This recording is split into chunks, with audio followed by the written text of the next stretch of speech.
J'ai reçu plein de commentaires hier soir et cette nuit et ce matin du coup de gens suite à ma vidéo de hier sur le fait que vous ne vous expatrierez pas si, trois petits points, et j'y suis allé peut-être un peu fort dans cette vidéo, je sais pas. Alors j'ai décidé de faire une vidéo de réponse à vos nombreuses questions et je vais aller un peu plus profond dans ma réflexion parce que peut-être que tout n'a pas été bien compris ou qu'en 20 minutes de vidéo, 15 minutes, j'ai pas eu le temps d'aller assez en profondeur. C'est ce que je vais faire aujourd'hui. Pour ceux qui sont intéressés par la Russie, vous pouvez vous abonner à cette chaîne YouTube bien sûr, mais vous pouvez surtout vous inscrire au live exceptionnel qu'on va faire demain, lundi 24 novembre à 20h heure de Paris. On va faire un live, un gros live en direct. Vous êtes déjà plus de 150 inscrits. Un gros live en direct où je vais parler de tous les sujets clés de la Russie. Je vais parler des sujets d'avenir, de comment je vois l'avenir de la Russie. Et mes équipes m'ont challengé en me mettant des sujets sur lesquels parler que je n'ai pas vus. Ça va être un peu du live super spontané et on aura un énorme échange de questions-réponses aussi avec vous. Donc demain 20h heure de Paris. Inscrivez-vous au live et participez au live. Je mettrai le lien dans le descriptif et dans le premier commentaire de cette vidéo. Alors, l'idée, c'était un peu les enjeux d'expatriation sur la vidéo d'hier. Et je voudrais préciser un petit peu le cadre faire un rapprochement avec l'expérience russe. Alors, quand on déménage, quand on s'expatrie, on fait souvent face à des choses auxquelles on n'a pas forcément pensé. On a pensé à des choses, on les subit de facto parce que c'est comme ça. On sait qu'on ne va pas parler la langue du pays et on se dit je parlerai mal la langue du pays, etc. Ok, mais je vais rentrer plus en profondeur en pratique réelle et je vais vous montrer et je vais vous expliquer un petit peu ce que je veux dire. Regardez. Puis là,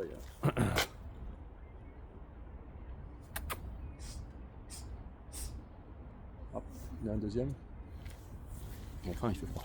Alors, quand on est un Français, qu'on s'expatrie, par exemple, en Russie, il y a des choses qui apparaissent pas tout de suite, mais qui sont en fait sur la durée une vraie rupture. La première chose, c'est que quand on déménage à l'étranger, et donc en Russie, donc on l'a vu avec le sapin en bas, bon, hein, il y a le sapin, puis là vous avez le suce-hôtel avec le roux-bar.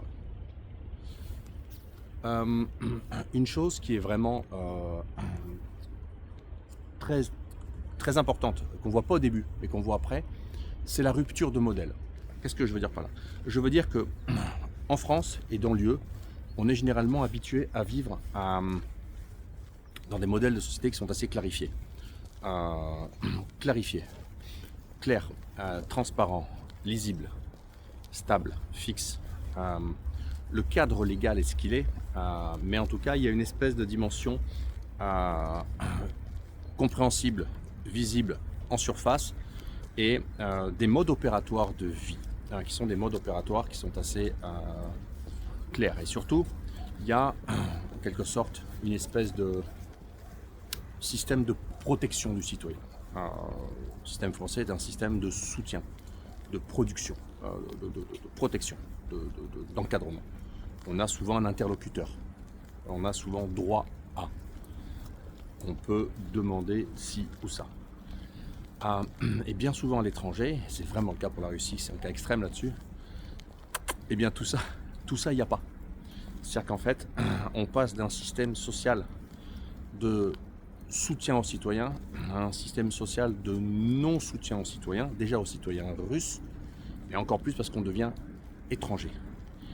Et on a vraiment cette sensation forte d'être un corps étranger en fait. Un corps étranger avec souvent cette impression qu'on ne veut pas de vous. J'ai pas d'aide, personne m'aide, j'ai droit à rien, on veut pas de moi. Non, on veut pas de vous.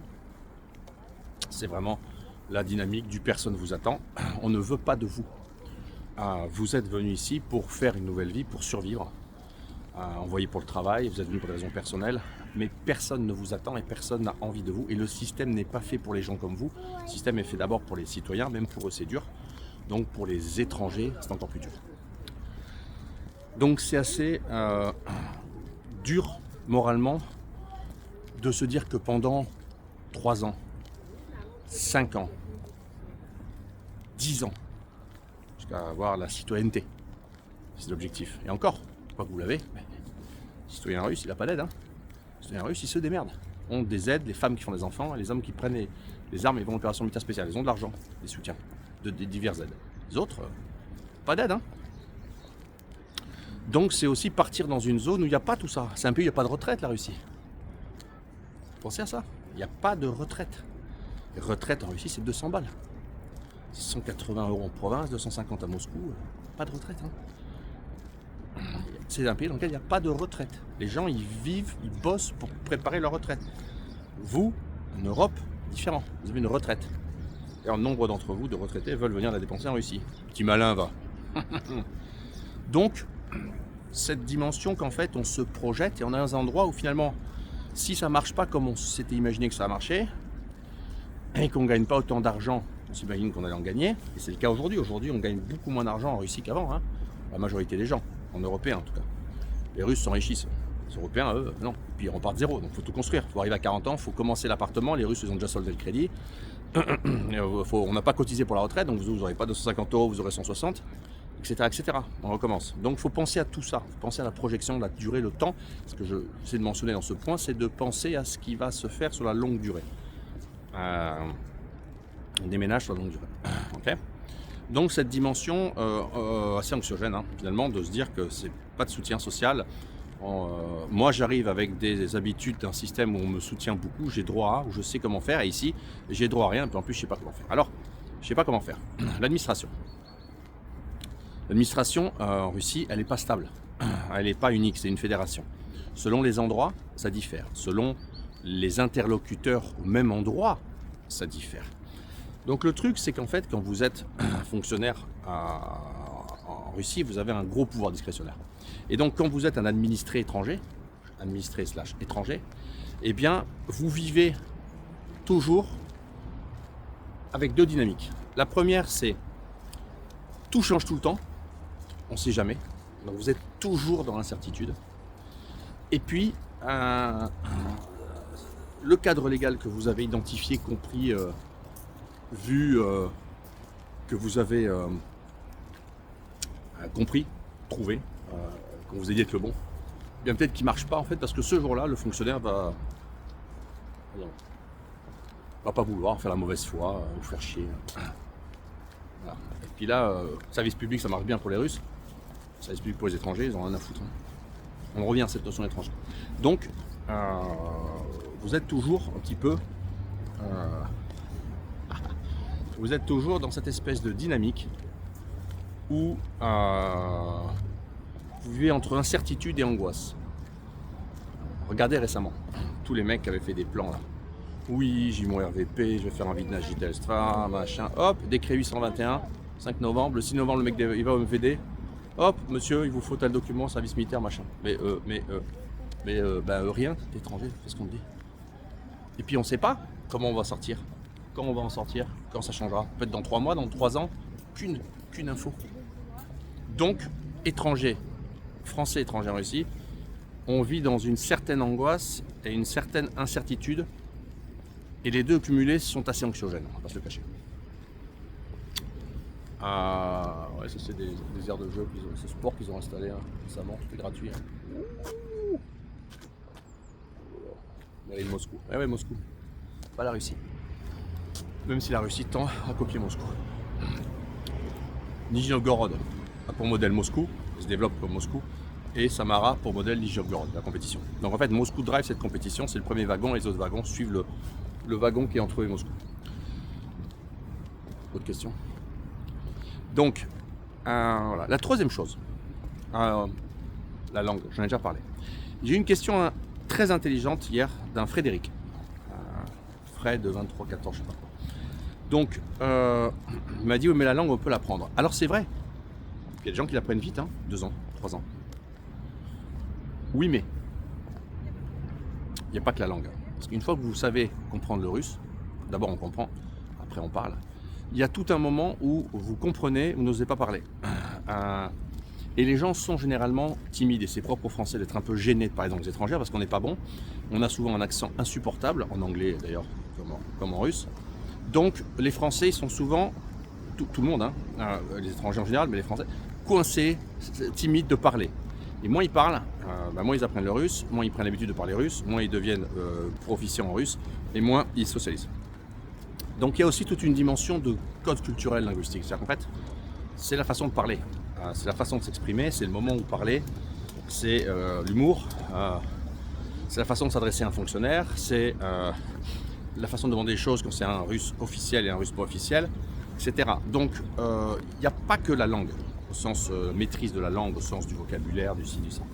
Il y a aussi toute la dimension de comportement linguistique culturel, qui est vraiment quelque chose de très à part, de très compliqué, et qui s'acquiert uniquement sur le terrain par la pratique avec le temps. Donc, il y a une frustration au début de ne pas pouvoir parler, il y a une gêne de devoir faire les choses en russe, pour les étrangers beaucoup, il y a une complexité de devoir aller chercher des choses en russe, pas savoir comment on fait, pas savoir comment on le dit, et puis vous avez des réactions en face de gens qui peuvent être plus ou moins bienveillantes parce que vous parlez mal, parce qu'ils comprennent mal, parce qu'ils n'ont pas envie, parce que si, parce que ça.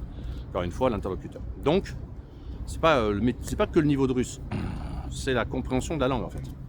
Je sais pas si c'est clair ce que je dis. Hop, quand c'est pas clair, pour aider mon instant dans l'espace, tout c'est clair après.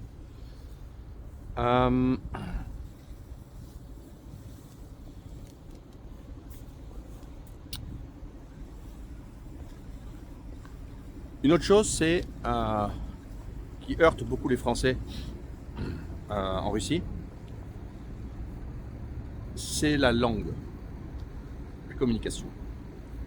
Là, je ne parle pas du niveau de langue, je parle du fait de parler. Les Russes, ils parlent peu. Dans des pays comme la Russie, on est dans des sociétés rapides, survie, réémergentes, réaffirmées, pragmatiques. Donc on est beaucoup moins dans l'idéologie, en général dans la société, on est très très loin de l'idéologie et on est beaucoup plus dans le pragmatisme. Et donc la dimension culturelle française moyenne, elle est très souvent, au contraire, de faire beaucoup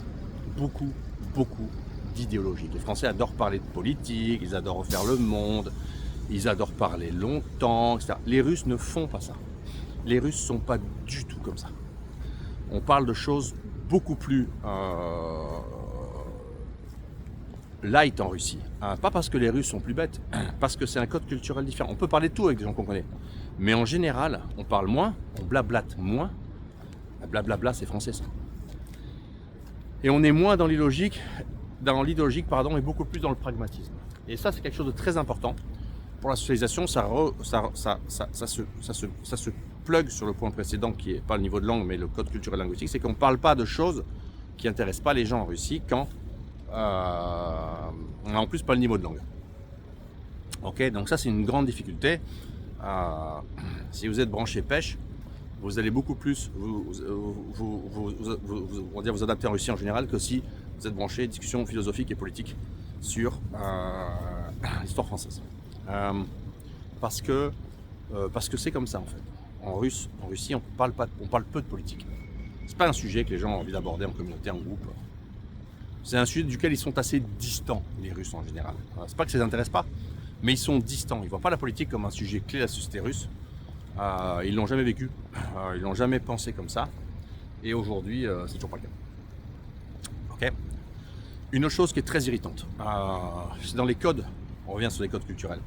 Les codes culturels, alors pas les codes culturels de discussion politique ou pas là, mais les codes culturels du travail. La façon de travailler des gens, des Russes. La façon d'un prestataire de faire quelque chose, la façon d'un service provider, la façon d'un employé, la façon d'un manager. Là, on n'est pas du tout comme chez nous. Hein. Voilà la frustration, les mecs, vous allez en avoir mais plein la gueule pendant de longues années. Et rien n'est fait pareil, rien n'est carré, rien n'est fait de la même façon, rien n'est fait au même rythme. C'est pas carré, c'est rond, c'est oblique. On prend la Russie comme une longue oblique. La France, c'est un pays carré. Donc là, pareil, c'est pas une question de niveau de langue, c'est pas une question c'est une question de code culturel, de mode opératoire. On ne travaille pas de la même façon. Oui, on fait tout à des moments. Oui, on change. Oui, les rythmes ne sont pas les mêmes. Oui, on n'accélère pas au même moment, on ralentit pas au même moment. J'ai déjà parlé des rythmes sur cette vidéo, sur la chaîne YouTube concernant la Russie. Donc, on est dans une autre logique. Et ça aussi, ça crée vraiment de la frustration. Ça en fait beaucoup des choses à apprendre. La langue, le mode opératoire, la façon de faire, la façon de s'adresser aux gens, la façon de travailler, la façon de gérer des clients, des prestats. Vous ouvrez un restaurant, ouais. Vos équipes, vos clients, sont qui se comportent, ce qu'ils attendent au restaurant. Tout ça, c'est pas comme chez nous. Vous n'allez pas vous pointer, je fais comme en France, et ça marche. Hein. Bon. Ok. Souvent, un des points clés, c'est le statut social. C'est-à-dire qu'en fait, quand on part de chez soi, alors c'est moins le cas pour les jeunes, mais quand on part de chez soi, on a une situation à minima établie. On est imbriqué dans un ensemble plus large, dans la société dans laquelle on habite. On sait où on se situe au niveau du niveau de vie, de l'activité professionnelle, économique, du réseau d'amis. Tout ça est assez seté en fait, c'est assez établi et ça nous éclaire autour de nous. Et puis il y a une autre chose, c'est que quand on va à l'étranger, eh bien tout ça, ça change. Et bien souvent on repart plus bas, parce qu'il faut recommencer à zéro. Et je reviens sur ce que j'avais déjà expliqué, c'est quelque chose d'important qu'il faut vraiment prendre en compte. Si vous êtes jeune, c'est pas grave, ça ne vous concerne pas. Si vous êtes plus vieux, c'est plus sûr. Les retraités, non. Mais si vous êtes dans le 40+, les 40-55, là, l'âge où en France on est sur le point culminant de carrière, eh bien si vous venez pas pour travailler, si vous venez refaire votre vie, on recommence part à zéro. Il faut refaire l'environnement personnel, familial, créé, si vous êtes seul. C'est long. Là, on revient sur l'interculturel, les codes, la langue, les modes opératoires, hommes-femmes, tout est à réapprendre. Hein. On va en parler de ça. Hein. Je sais que c'est un sujet qui intéresse tout le monde. Pour Noël, Nouvel An, peut-être le début, Nouvel An orthodoxe. On est dessus. On est dessus, hein. Ça va, presque prêt. Là, on va faire du droit. Donc, vous avez ça à refaire. Et en fait, le cumul des points de cette vidéo fait que on traverse souvent des stades et des phases d'isolement, d'isolation. Mentale, personnelle, individuelle, sociale, affective. Pour les timides. On navigue un peu dans le noir. On ne sait pas trop, on tâtonne, on n'a pas de repères, on n'est pas à l'aise, ça change tout le temps, c'est pas clair, on ne sait jamais, il y a toujours des incertitudes. Donc on est toujours un peu en angoisse, en stress, voilà. Et c'est là que le chez-soi finit par nous manquer. Parce que le chez-soi, il y a le sud du pays, il fait beau, le boucher est sympa, la viande est bonne, du fromage, le vin est pas cher. Les réconforts qu'on a quand on est seul en Russie, c'est cela. C'est les femmes, pour les hommes, bien sûr, mais c'est aussi bien bouffer, parce que ça fait du bien de se faire un bon repas, ça remonte le moral. Donc, mais ça encore, faut-il pouvoir le trouver. Parce que tout ce que vous consommez d'habitude, qui vous fait du bien en France, c'est beaucoup plus cher ici.